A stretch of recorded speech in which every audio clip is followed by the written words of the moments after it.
sebagai guru kelas 3. Pada hari ini, Sabtu, tanggal 20 Februari tahun 2021, saya akan melaksanakan kegiatan bimbingan BIMTEK Guru Belajar Seri Asesmen Kompetensi Minimum untuk tingkat SD. Setelah saya selesai mengikuti BIMTEK, dapat diketahui bahwa tujuan dari program ini adalah peserta dapat memahami konsep asesmen nasional. 2. Memahami BIMTEK pelaksanaan asesmen nasional. 3. Menganalisis contoh asesmen literasi membaca pada asesmen kompetensi minimum. Menganalisis contoh asesmen numerasi pada asesmen kompetensi minimum. 5. Membaca dan menindaklanjuti laporan hasil kompetensi asesmen kompetensi minimum. 6.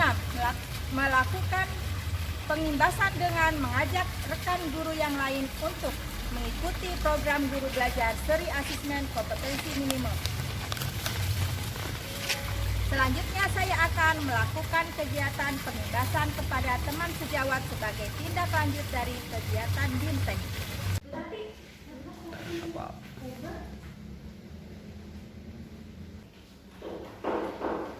Nah, ini adalah profil sekolah kami ya, SDN Jati Asih 4 yang beralamat di Jalan Raja Jati Asih RT 005 RW 004.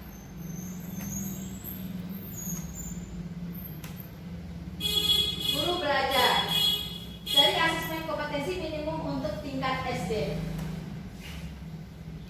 Ada 3 tahapan guru belajar seri AKM. 1. Orientasi, yang kedua BIMTEK, dan yang ketiga adalah pengimbasan. Orientasi ini dalam program ini bertujuan untuk menjawab sebagai profesional guru dalam menghadapi asesmen kompetensi minimum, diantaranya adalah 1. Berkembangnya konvensi tentang asesmen nasional. 2. Adanya malpraktek pembelajaran dalam melakukan persiapan menghadapi asesmen nasional. Yang ketiga, guru belum mengetahui cara membaca hasil asesmen nasional. Dan yang keempat, guru belum memahami bagaimana menindaklanjuti hasil asesmen nasional. Lanjut. Apa pentingnya asesmen nasional? Pentingnya asesmen nasionalnya ini adalah untuk meningkatkan mutu sistem pendidikan, tidak hanya berorientasi pada pencapaian siswa dalam menguasai materi pelajaran dan nilai ujian akhir. Karakter belajar Pancasila. Nah, di sini ada beberapa karakter Pancasila, pelajar Pancasila yang ingin dicapai oleh siswa, yaitu 1.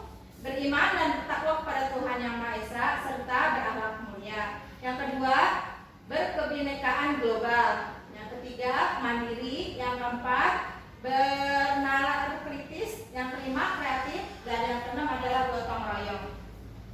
Lanjut. Kecakapan hidup abad 21 dan profil karakter pelajar Pancasila, diantaranya ini ya, adalah mandiri, beriman, bertakwa kepada Tuhan Yang Maha Esa, mandiri, bernalar kritis, berkebinekaan global, bergotong royong, dan kreatif. Lanjut. Keterkaitan asesmen nasional dengan kecakapan abad 21 dan profil pelajar Pancasila. Di antaranya kompetensi siswa mencakup 2, yaitu kecakapan hidup abad 21 dan profil pelajar Pancasila. Struktur melalui asesmen nasional berupa asesmen kompetensi minimum atau AKM, survei karakter, survei lingkungan belajar. Lanjut. 2. BIMTEK. Program ini akan efektif apabila 1. Mengikuti instruksi pembelajaran dengan teliti. 2. Mempelajari secara seksama semua konsep. 3. Mengisi kuis dan diskusi dengan sebenar-benarnya. Yang keempat, melakukan latihan secara mandiri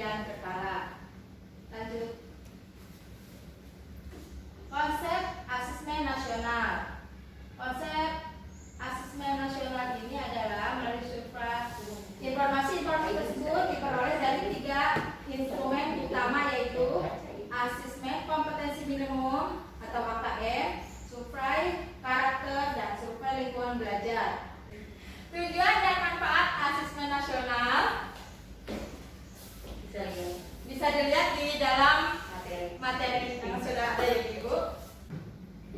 Bisa dilihat itu ya. Adapun manfaat asesmen nasional bisa dilihat di dalam teks yang sudah ada Ibu ya. Oh iya, siap materi.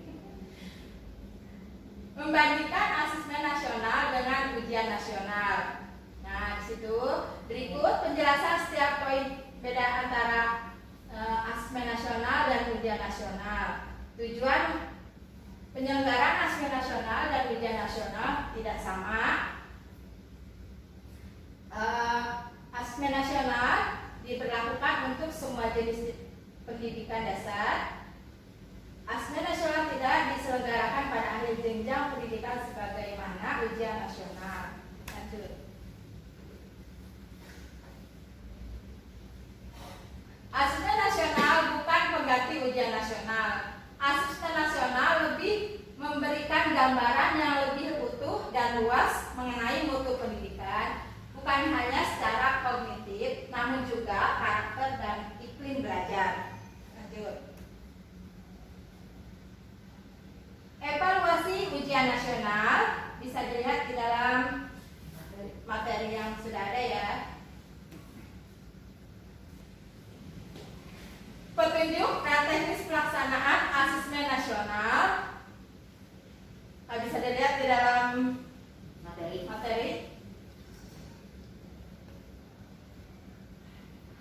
Lanjut.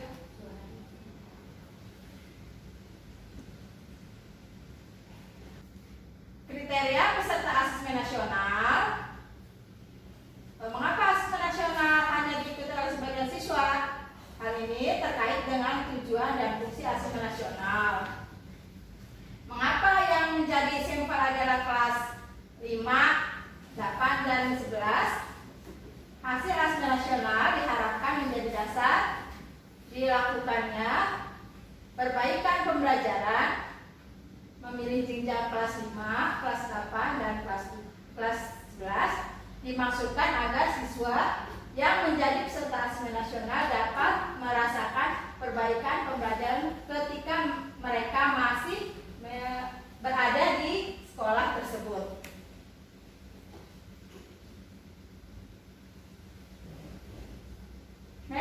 Merumuskan butir soal asesmen nasional bisa dilihat di dalam makalah.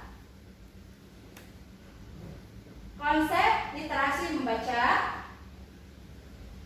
bisa dilihat di dalam makalah. Lanjut. Menganalisis tahap asesmen literasi membaca tingkat SD. Pada tingkat SD terdapat 3 level pembelajaran. Mari kita pelajari setiap level pembelajaran yang ada pada tingkat SD. Satu adalah pada level pembelajaran 1 untuk kelas 1 dan 2.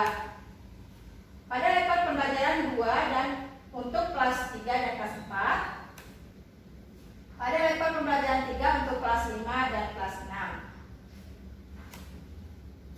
Nah, ini adalah contoh soal literasi ya, bisa kita lihat di dalam teks.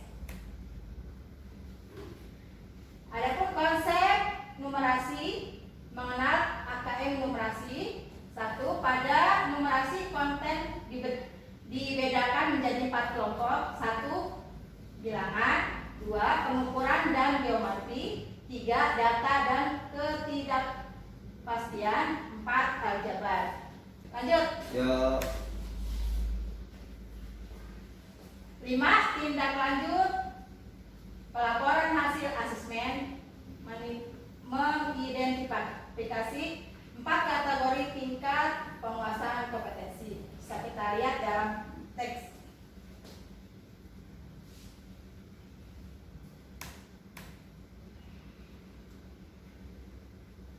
Menjelaskan perbedaan pembelajaran berbasis kompetensi dengan berbasis konten. Bisa dilihat dalam teks.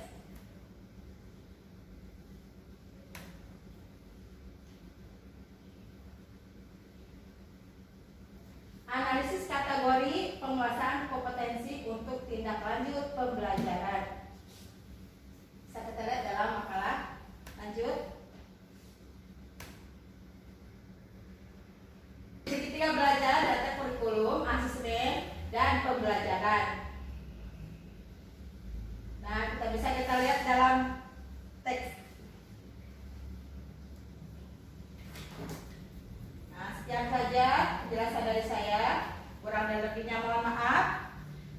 mudah-mudahan dapat bermanfaat bagi kita semuanya.